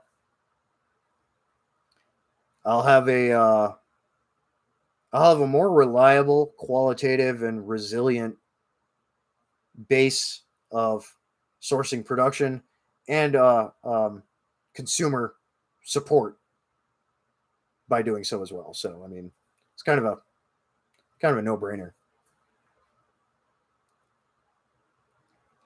Road Snatch. Oh, man, great to hear. Yeah, hell yeah. It's important. More companies need to do that. And oh my God, Destin, the one guy, Smarter Every Day. he just did an excellent video on trying to make an all U.S. produced, really cool grill scraper. I want to get one. They're actually awesome, and he really thought it through. He did a really good video talking about domestic production and the issues with TA production and like just how reliant we are on a lot of overseas stuff and a lot of excellent points there. And I made a really good comment about textile related stuff as well. And we need to be able to improve that on our end. Um, there are some companies, and there's alternative fabrics as well, like hemp and stuff that's being used to make clothing. And some of those companies are here in the U.S. making like T-shirts out of hemp and stuff, which is awesome. I want to see more of that apart from cotton and then nylon and stuff. We have nylon mills here in the state, here in the country. So we're doing okay there, but they're having a hard time keeping up with rates of production because of that shift in demand for American-made stuff from start to finish. So, it's just keep moving along and keep building it up. And we need to do that with everything. So, Dev Prepper is a huge fan of multicam until you heard me call it Fed camo. Now you ruined it for me. Well, I mean, think about it. I mean, it's nationalized camouflage for various military forces, other entities in federal agencies and certain SWAT units and stuff. Like they all use it. I mean, when it comes to being an outside player, whether it's private sector or in a prepared citizen Minuteman application, if something were to happen, force identifier. You don't want to be using the same camouflage unless you're trying to do something, sneaky. But you don't want that. And also, regional application. It is not a universal camo. There's obviously a couple of different variants of multicam. The tropic, green heavy, the arid, brown heavy. Their alpine, which I hate. It's got some gray in it. And then their standard. Their standard is not a universal camo, and it's way too bright for my area. For our region here in the north band of the country, and then up in Alaska and stuff, it's too bright. So it just doesn't work here either. But yeah, I mean, I've got a few items in FedCam, but that's from prior stuff with work. It just is what it is. But like everything else, no, I'm not using it. So, and it just doesn't work here as well. So I made a camo that does. Very excited about the camo line. Thank you, Bobby Bama. Appreciate it. Appreciate it very much. It's a process, but we're getting there. So, and that's something I can ask of all of you in the chat and that are watching is hit up U.S. based gear companies and uniform companies and whatnot. Don't harass them, but hit them up and be like, hey, check this camo brand out. And the more exposure that they get to it and the more people pipe up at the community, it was one of the reasons why I started the camo brand in the first place was community feedback going, oh, I wish there was some cool other options that worked for my area, in whichever state or whatever. I got you, So with more exposure, with more word of mouth and everything and sharing the website, sharing, the few socials I have for it, like Instagram and stuff for the brand and everything, that helps. And be like, the company you like, hey, check this out. And be like, it would be awesome if you made some stuff with this pattern, And the more they see it, the more they hear from people, the more that helps, and the more that incentivizes them to want to license and partner, which I am all for, especially if it's all U.S. manufacturing and, they hold that value. So, but yeah, I mean, hit them all up, shout it from the rooftops, right? Yeah. Jacob 2A guy mostly purchase U.S. surplus. Yeah, I mean, surplus is good, man. It's cheaper for you. 2 wins. Check out the stock. Yeah, for sure. PLCE. Check out PLCE rigs as well. Like British and Aussie surplus. Those are great. I like those LBEs more than Alice gear. So it's personal preference. Next grind. Hemp chest rigs would be sweet. That would be interesting. It would have to be it would have to be 1,000 denier like thickness. It would have to be a pretty thick material. But it would be pretty resilient. That's for sure. That would be cool.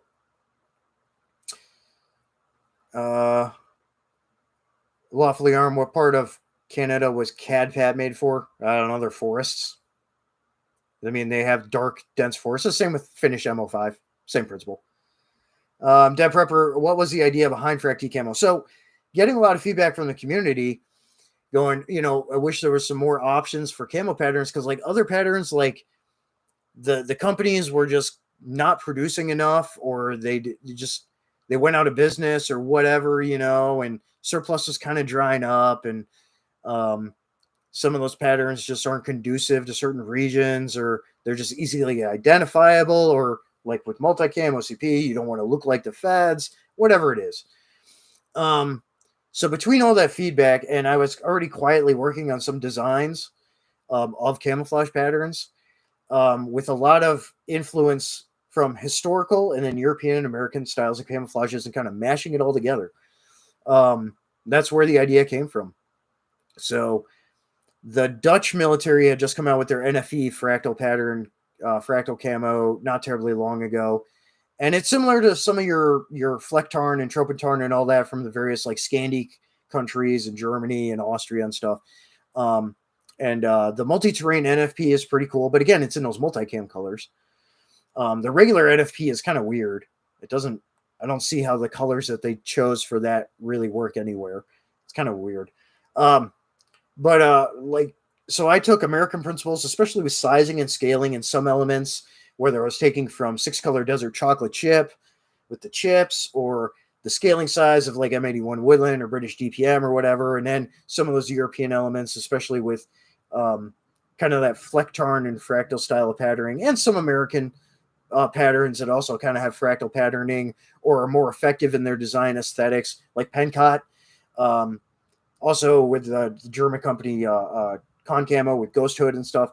So I see the influences and inspiration in an older pattern camos, M44, German M44 from back in World War II, or the Leto, which is the Russian partisan, same thing. Like taking elements of that and inspiration from that too, and then all this stuff and just mashing it, mixing it, mashing it all together, and designing these patterns that have a more randomized swatch of print. So they are a longer, full width, longer randomization of print for multiple yards before it starts repeating, contrary to smaller linear repetition camouflage patterns, which again, scale, if it's not right, it doesn't work. So contrary to them. So that means I have to use digital printing for now, which is fine because it's as good and at this point cheaper than rotary screen printing, which is great to do it, but that's okay. So yeah, that's kind of where it all came from, both some of the design and inspiration influence aesthetics, but also like, hey, I can do this, and people want more options, especially for regional application. That's what I'm going to do. So that's really where it came together.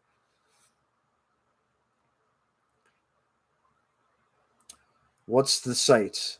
You don't use socials, but you hit up some companies and spread the word. I will put it in the chat.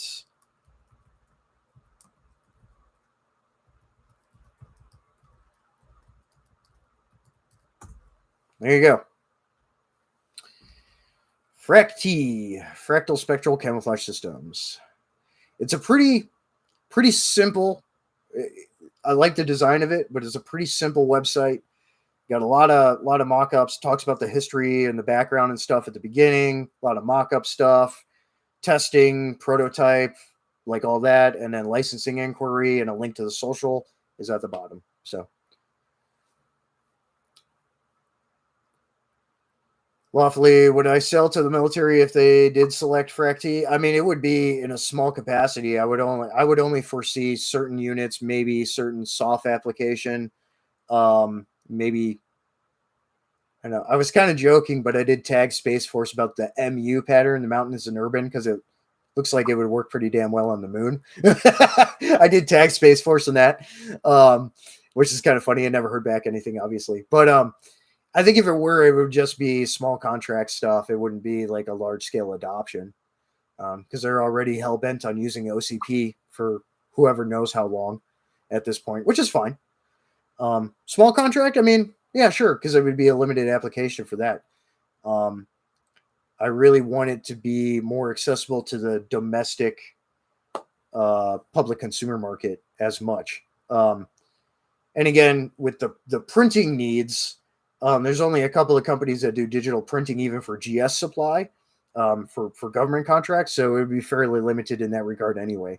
I wouldn't say no to some contract, that kind of contract money, but it wouldn't be very big contracts. So, Jacob 2A guy, you can buy a uniform. You'll make some videos on it. Tests. I'm going to look at the link. Cool. Yeah, it'll be a while before any uniform stuff, because again, it's very limited to what U.S. companies there are that do make uniforms for the public consumer market. A large majority of them are just strictly GS supply, and then it finds its way onto the surplus market. Aside from what companies do make stuff for both GS and the public domestic market, so like Proper is one of them. Massive is another one. There's not many though, so it'll be a while before uniforms, unfortunately, will be an option, unless I just happenstance find a smaller random company that does, or prints like overalls or something, full coverall suits or something. If I can find something like that, awesome. But yeah, otherwise it's going to be a bit of a search and still in trying to figure out that one. Because again, I'm not gonna compromise on going to overseas production for a lot of uniforms, like a lot of other companies do. So, Dead Prepper, I remember back in the day when the only people who were wearing multicam were soft guys and civilians. I mean, pretty much, yeah, people that were spending the money to get the cry and stuff, or soft guys. Well, and the GS and DoD produced OCP is different than multicam. There is some nuanced difference in the patterns, but they're very similar. So everyone just kind of synonymously calls them both multicam, which I get why. So, yeah, that's why. Cry originally had the contract for the government, and then it was like 2008. There was a lawsuit thing that happened, and then there was a split, and then government designed OCP. And then started slowly implementing it. So,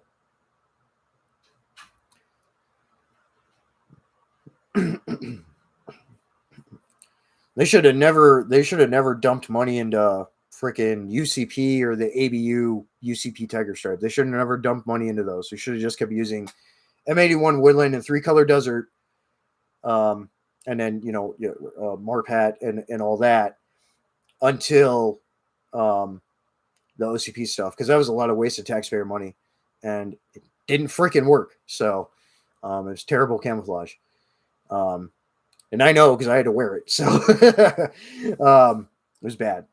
So yeah, they should have just waited for a switch to what they're using now.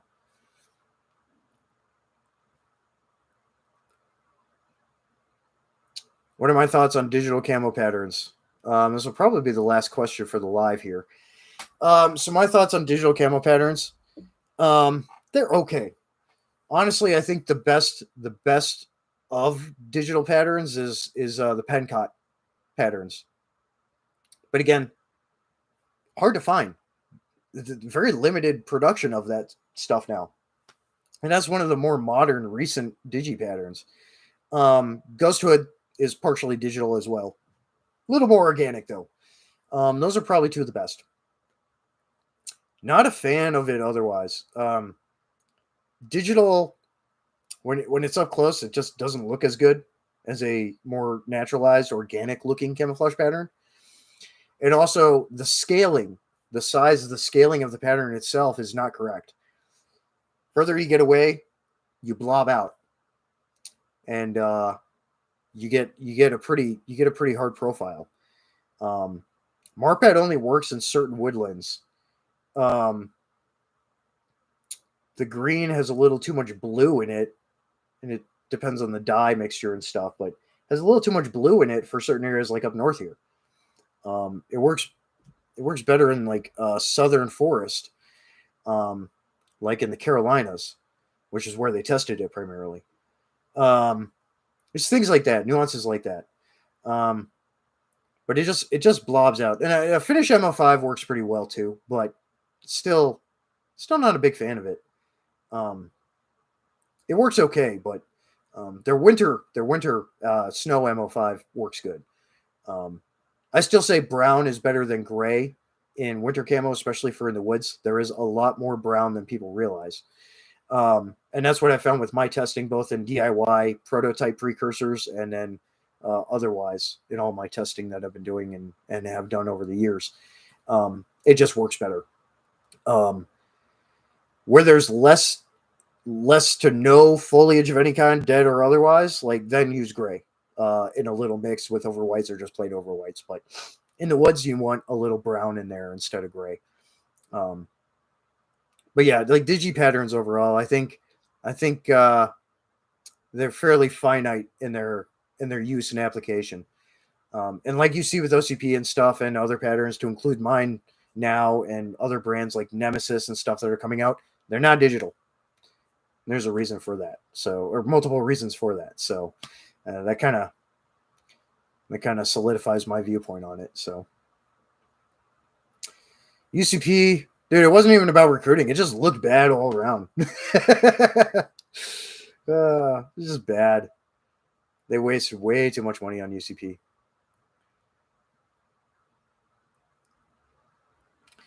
Jacob Tua guys, the SW one, yeah. Swamp and Woodland is what it means for the abbreviate code. Yeah, a lot of grays, a lot of greens, and that's for Mississippi, River Delta areas, certain wetland areas, things like that. That one, the standard W, the RW, Rocky Woodland, the FL, the Florida pattern, but FL, those all have a pretty broad applicability to them for regional use, which is cool. So, and the HW too, because that's a jungle pattern as much as a heavy, dense woodland like the Cascades or the Northwoods by me or Alaska or whatever too. So yeah. Yeah, more testing will be coming soon. So better color shades help. Do you like it? Secondary forces type uniform. Yeah, exactly. And mix and match. I'm a big proponent for mixing and matching too. So best suggested for South Texas brush, probably the PS Plains and Scrub. It's kind of what it was designed for. It was West and South Texas, and then like the Dakotas. But you can mix and match it with whatever, whatever you think fits in balance of colors for your terrain. Yeah. But yeah, I think that about rounds it up here. So we're just at the 2 hour mark, just getting over the 2 hour mark here, and that's about how long I go for here. So yeah, for sure. But yeah, that'll round it off here. Yeah, we all know that one digital pattern exactly. I still have, just as keepsake, more than anything, I do have some of my old issued UCP uniform from the Army from the Surge and GWAT still. Terrible stuff. Anyways, that'll round it off here. Thank you all. Thank everyone for tuning in and having such great conversation with each other and with me, and bringing up all these great topics of discussion and asking great questions and everything. So the hell is going on with my camera? Calm down. So yeah, I'll keep everyone posted on all that stuff. And again, I do these Q&As once a month, and then I pop up on other live streams and all that too. But yeah, pay attention to the socials and the channel and everything. And, spread the word. Spread the word about FRAC-T, Fractal Spectral Camouflage Systems. And I appreciate every single one of you for tuning in and for the support and everything else. So y'all are awesome. They swear it works if you dirty it up. Yeah, that's barely. That's the first thing I would do when I would put it on fresh uniform is roll around on the ground. But yeah, that'll be it here. So that'll call it. Thank you again, everyone, for tuning in. Thanks for everything. Great crowd of people. Great community that have come to my channel. So with that, thank you. Metal up. Out.